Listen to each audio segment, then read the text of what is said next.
और इसकी जो बैकग्राउंड है कि ये बटाला एरिया का रहने वाला है, यहाँ पंजाब का, और इसके पेरेंट्स जो है, फादर है 1988 में जर्मनी चले गए थे, ये 2002 में जर्मनी गया था।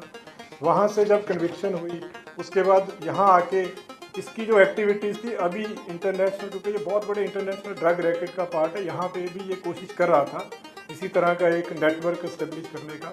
तो मोगा पुलिस ने एक एफआईआर दर्ज की थी जिसमें 1 kg जो हेरोइन है उसमें रिकवर हुई थी, 2 अक्यूज अरेस्ट हुए थे। उसी केस में एक मनदीप सिंह नाम के शख्स की इन्वॉल्वमेंट आई थी जो यूएसए का रहने वाला है, और मनदीप सिंह और सिमरनजोत सिंह संधू जो टच में थे, और ही वॉज ट्राइंग कि यहाँ पे भी कुछ परचेजर्स उनको आइडेंटिफाई करके यहाँ पे नेटवर्क इस्टेब्लिश किया जाए।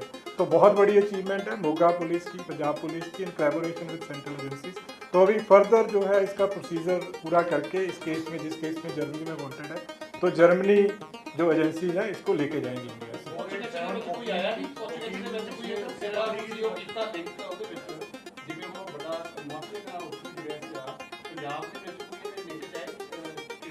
ਉਹ ਇਹਦਾ ਦੇਖੋ ਇਹਦੀ ਰੈਸਟ ਪੈ ਗਈ ਹੈ ਹੁਣ ਇਸ ਕੇਸ ਦੇ ਵਿੱਚ, ਉਹਦੇ 'ਚ ਹੁਣ ਪੁੱਛ ਚੱਲ ਰਹੀ ਹੈ। ਜਿਸ ਤਰ੍ਹਾਂ ਮੈਂ ਦੱਸਿਆ ਮਨਦੀਪ ਸਿੰਘ ਦੇ ਨਾਲ ਇਹਦੀ ਕੁਛ ਜਿਹੜੇ ਆ ਉਹ ਇਨਵੋਲਵਮੈਂਟ ਨਜ਼ਰ ਆਈ ਹੈ ਪ੍ਰੀਲਿਮਿਨਰੀ ਤੌਰ ਦੇ ਉੱਤੇ।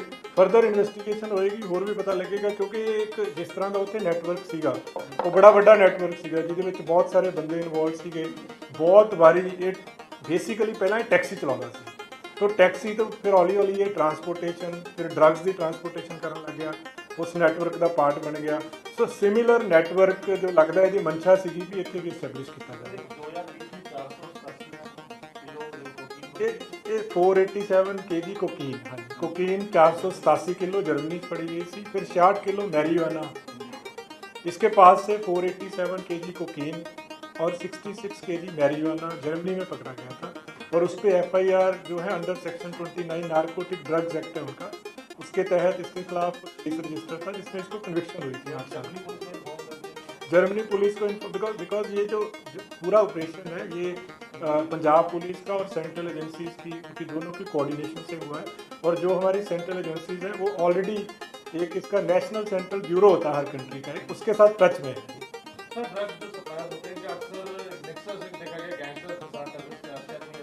नहीं, अभी बहुत प्रिलिमिनरी स्टेज पे है, अभी इसकी कुछ रिमांड लिया जाएगा इसका, और अगर फर्दर कुछ आएगा तो वो ड्यूरिंग इन्वेस्टिगेशन आपसे शेयर किया जाएगा।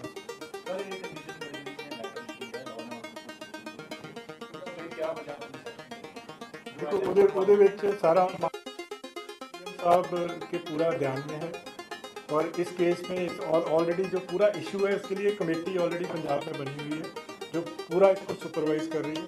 जहाँ तक लॉ एंड ऑर्डर का इशू है, पंजाब पुलिस, पंजाब की जैसे हमने देखा पंजाब की जो लॉ एंड ऑर्डर स्थिति है it is one of the best in the country. जो पीछे टाइम्स ऑफ इंडिया का सर्वे हुआ था उसमें पंजाब दूसरे नंबर पे था लॉ एंड ऑर्डर के पॉइंट ऑफ व्यू से। और इस पर्टिकुलर इशू की जब हम बात करें तो 2 केसेस अब तक सामने आए, एक लुधियाना रूरल में, एक जलंधर रूरल में, एक ढाका पुलिस स्टेशन का था और एक नूरमहल पुलिस स्टेशन का था। दोनों केसेस में एफआईआर रजिस्टर हुई है, एज़ पर लॉ उसमें कार्रवाई की जा रही है। और पूरी तरह से Punjab police, Punjab government, CM साहब की तरफ से पूरी तरह से अश्योरिटी है कि पंजाब में 100% इसकी जो है नेशनल हाईवे का प्रोजेक्ट है इसको इम्प्लीमेंट किया जाए। जहाँ पे भी देखो हमारे सारे सीपी एसएसपी को पूरी तरह से, यहाँ पे भी उनकी तरफ से कोई डिमांड आएगी, जहाँ पे भी उनको ज़रूरत होगी, जिस एरिया में, जिस जगह पे, जिस हाईवे प्रोजेक्ट पे पूरी सुरक्षा दी जाएगी उनको।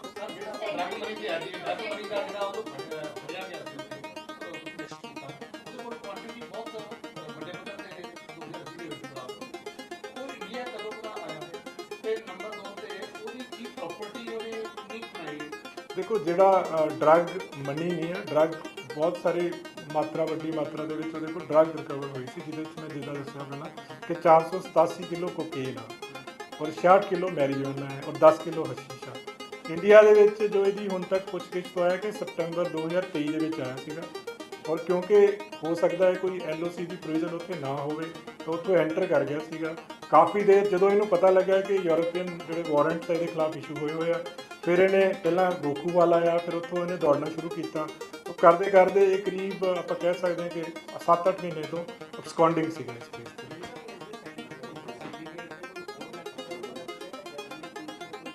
ਨਹੀਂ ਅਜੇ ਤਾਂ ਬਹੁਤ ਪ੍ਰੀਲਿਮਿਨਰੀ ਸਟੇਜ ਤੇ, ਜਿੱਦਾਂ ਮੈਂ ਦੱਸਿਆ, ਅਜੇ ਇਹਨੂੰ ਅਰੈਸਟ ਕੀਤਾ ਹੈ। ਹੁਣ ਉਹਨਾਂ ਨਾਲ ਗੱਲਬਾਤ ਹੋਏਗੀ, ਫਰਦਰ ਪਤਾ ਲੱਗੇਗਾ ਇੰਡੀਆ ਦੇ ਵਿੱਚ ਕੀ ਇਹਦੇ ਹੋਰ ਕੰਪਲੀਸਿਸ ਹੈਗੇ ਆ ਨਹੀਂ ਹੈਗੇ ਆ, ਉਹ ਡਿਊਰਿੰਗ ਇਨਵੈਸਟੀਗੇਸ਼ਨ ਪਤਾ ਲੱਗੇਗਾ ਸਾਰਾ।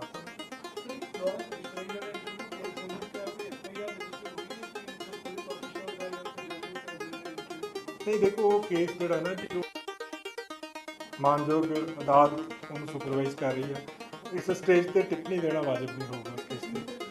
ਨਹੀਂ ਇਦਾਂ ਦਾ ਕੋਈ ਮੇਰੇ ਕੋਲ ਇਦਾਂ ਦੀ ਸੂਚਨਾ ਨਹੀਂ ਹੈ। ਨਹੀਂ ਪਤਾ ਨਹੀਂ ਹੈ ਜੀ, ਉਹੀ ਮੈਂ ਕਹਿ ਰਿਹਾ ਨਾ ਜੀ, ਜਿਹੜਾ ਜੋ ਵੀ ਰਿਪੋਰਟ ਹੈ ਨਾ ਉਹ ਮਾਨਯੋਗ ਅਦਾਲਤ ਦੀ ਉਹਦੇ ਅਧੀਨ ਹੈਗੀ ਹੈ।